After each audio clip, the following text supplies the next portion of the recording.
Here's our latest little project. Oh wow.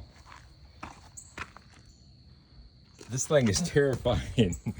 I drove it off my trailer and almost flipped it over on its head, as witnessed by this leaking fuel here. Yeah, but it runs good. Check it.